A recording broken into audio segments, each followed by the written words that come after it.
Welcome to my home, Orem, Utah.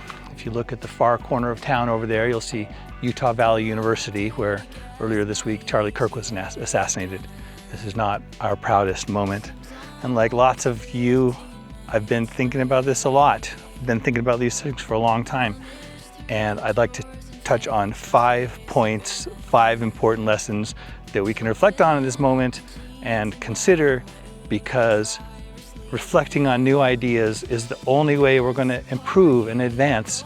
And I don't care whether it's you who needs to learn something, you do, so do I, we all do, we're learning new things all the time, or whether, like in my series, How to Change the World, like my last 2 videos, if we're talking about how you can influence other people to change their minds, then these 5 points are really important. And the first one I want to point out is the most obvious. Most reasonable people are all echoing this, and that is that the number one way to not change the world, please, is violence. That is like a last resort. Now, if you're in Ukraine and somebody's bombing your country, of course you're going to have to respond in kind for now. But here in the West, generally, we are not anywhere near that point. So do not resort to that. My second point is one that I think about a lot, and it's something that I find rather maddening. Now, I taught at UVU for 12 years, and I taught persuasive writing and writing for social change.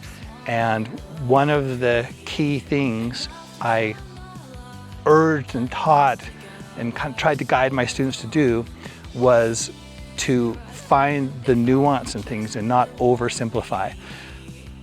To put this really succinctly, if you're oversimplifying, if you're attributing this act of violence and other ones to one simple thing, oh, it's the Democrats, it's the Republicans, it's guns, it's trans people, it's all the things we've been hearing about recently, then you're oversimplifying it, because there are many causes that lead a person up to that point where he actually commits violence. And by treating things too simplistically, you are actually acting as a simpleton. So I don't think most of you are, but many of you are. Oh boy, I have a lot of friends on social media, and they just point the finger and blame, and it just kind of makes me sick. Not because I disagree with some of their stances sometimes, but because I'm just appalled at their lack of critical thinking. And this brings us to my second point that you really should consider. If you're going to have any influence, please consider this one. And that is, there's one criteria by which you should gauge and plan all of your actions, all your words, all your opinions. Let it be this one. And this is the second thing that I would really try and get my students to really instill in their minds and believe in and see through the world through this filter. And that is to be effective, to have some kind of an effect. So what most of these friends I see who are just so one-sided and imbalanced and unfair and uncritical thinking and unnuanced,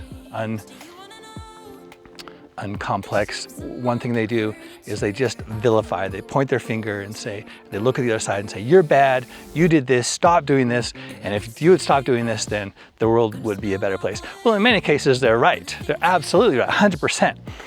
But the problem with this is they're spending all their energy, as far as I can tell, on that 5th circle, on the big circle, on like the whole world, trying to influence it. And you know how much effect they're having? 0, for 2 reasons. First off, who cares what they say? These generally aren't people with billions of people following them or some prominent public position, and so it's just another person spouting off. And they're usually saying the same thing that a lot of people, other people have said, and the things they've heard on their favorite talk radio and all. And so it's extremely ineffective. And the second reason why it's ineffective is, even if somebody on the other side hears them and hears what they say and understands it, they don't care. They're not listening to you, because we don't listen to the other side anymore very often at all, do we? No, people get attacked and just like wild animals backed into corner. If you're right and have a really good argument, what do? They defend. They get defensive. They shut down. They're not cooperative. So as I teach my students, I'd say, I would teach them strategies to help their audience, whoever it is they wanted to take some action. How do you help them be cooperative, to listen to you, to consider your ideas, to keep their mind open, and to not feel attacked and shut down and disagree right off the bat. I'll make another video later with some of those strategies in mind, and I hope you get a chance to put them to use. This leads into point number 3, and that is, if you're really dead set, no matter what I say, if you're dead set on influencing the national scene, national politics, the big parties, everything going on, rather than focusing on yourself and your community and people around you first and doing what you can there, then there's one way to do that. And like I said, you're not going to have really any chance, next to zero, admit it, you haven't yet, have you, of changing the other side. They're not going to listen, they don't care, they've got their agenda, they're running along it. But there is an enormous group, who you can influence. And you can do it by, let's say, infiltrating them. But the beauty of this one is you don't have to infiltrate anybody because you're already there. So if you belong to one of the sides, typically the right or the left, or it could be in the middle or some alternative, you can actually have an influence by speaking to people who agree with you. These people will be more receptive to you. They'll feel like they trust you more because you share some of the same opinions and values. And if you speak to that, like, I love our cause, I love our country, I think this is important, and everyone's like, yeah, totally, we're right with you, brother, sister.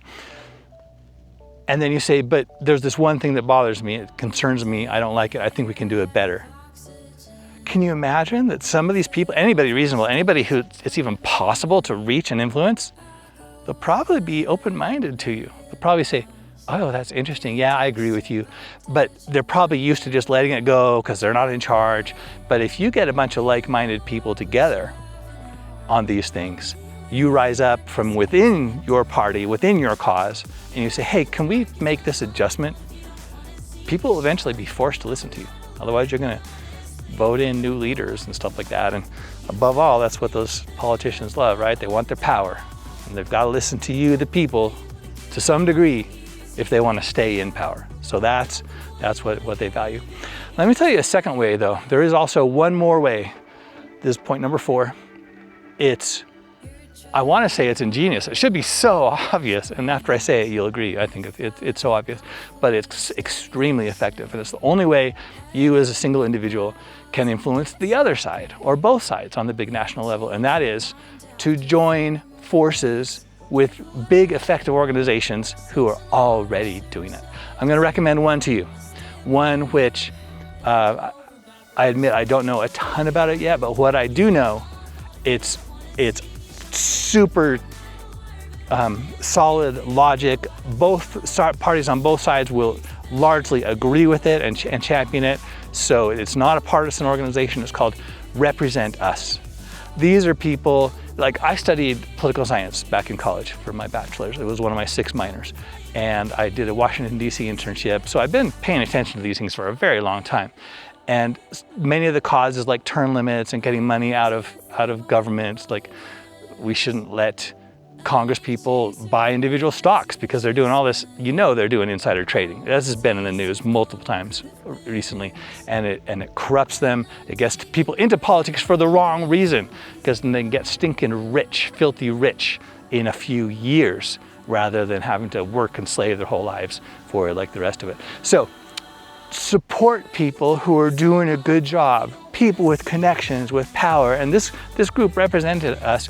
They are connected. They've got a lot of momentum. So join up, look them up online, give them some support, share them with your friends, spread the word.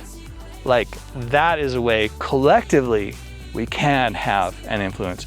Individually, precious little, almost nothing, without turning to ugly violence.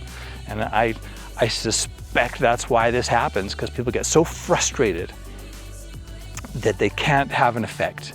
And when they do speak up, people don't listen to them. And sometimes when they do catch them and they have a good point, the other side, in recent years, they just turn to lying and ignoring it and absolutely undermining the ability to even communicate. And finally, I will repeat one of Governor Cox's other points, which is that if you spend your whole life focused on this narrow slice of existence, of our world, of our nation, of the ugliness in politics, the hatred, the stupidity, the idiocy, the simpletons trying, playing us like stupid sheep that we often are.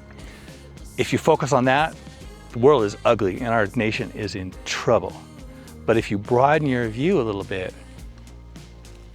I mean, look where I am. Like, this trail is gorgeous, it's beautiful, and the people I meet up here, they are friendly, they're kind, they're good, and I firmly believe that.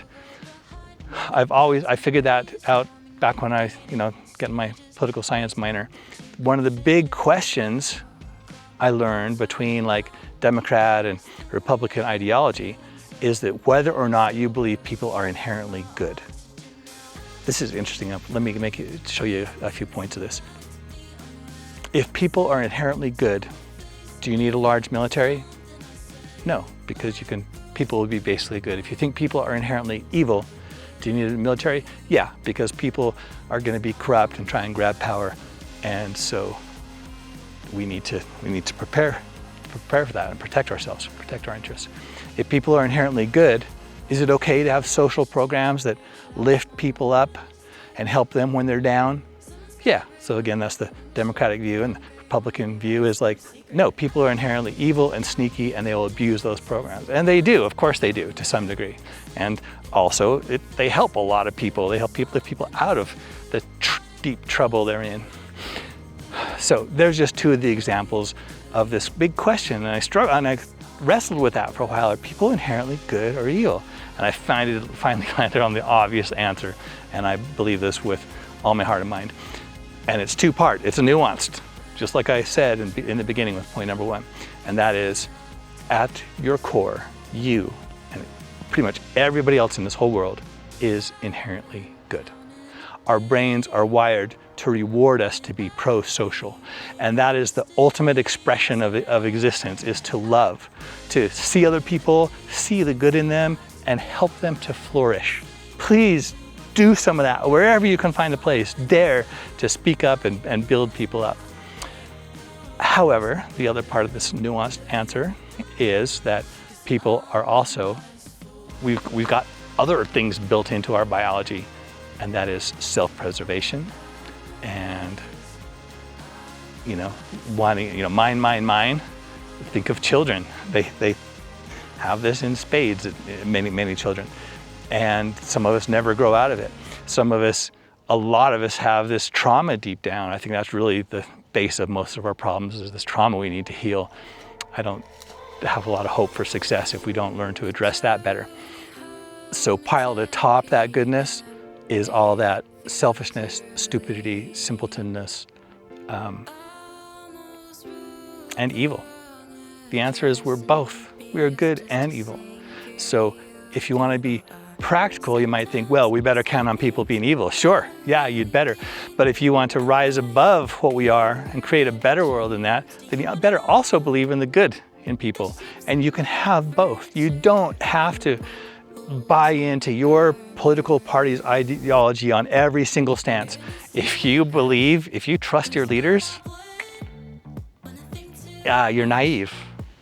And if you accept every stance on everything, on every argument that they talk about, then I think you're maybe being a little oversimplistic. I think if you chose a la carte, where you really want it to be your stances on social issues and economic issues and foreign policy and everything else and medicine and stuff like that, I bet you would agree and disagree to varying degrees, even with your own party. So get some of that nuance once again.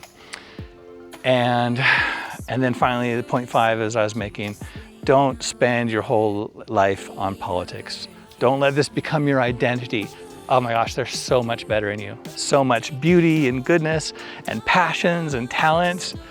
And the world needs you to use those and have some joy and show them the way to live. Show that there's something better. Now we get lazy and we tune into social media and the news, and it grabs our attention, right? We are wired to pay attention to problems because they could be dangerous that we need to solve. So the mind has a hard time letting them go. When all is well, the brain's like, oh, it's fine. I don't need to worry about it. But I hope that you'll try and get hooked on some of those positive feedback loops and really devote yourself to causes that bring joy, that spread love, that make your life quality. So when you get to the end of it, you don't look back and realize you just got played by people trying to sell you advertising, and realize that you really made some good choices. You made the world a better place by being your best self, by sharing that with people around you, and by approaching the bigger issues with the nuance and everything and sanity that they deserve. So, all right, I've gone on long enough and I got a few more miles to go. So thanks for listening as always to the University of Life here. Love to hear your comments below. Show us some of our better nature, would you? Convince other people that exists. This is the moment for it. People are talking about it. Speak up, share your good opinion in a respectful way. Leave people their dignity. Don't back them into a corner. You're not going to get anywhere. They're just going to resist you. And then put that aside. Visit your neighbors. Call your family. Go play somewhere. Don't spend your whole life gathering dirt on people. Find yourself some dirt to play in like this. And as soon as you do, as soon as that opens your eyes to what life is really about, I think you'll be glad. We'll see you next time. Till then, live smart, live happy. It's a much better way to go.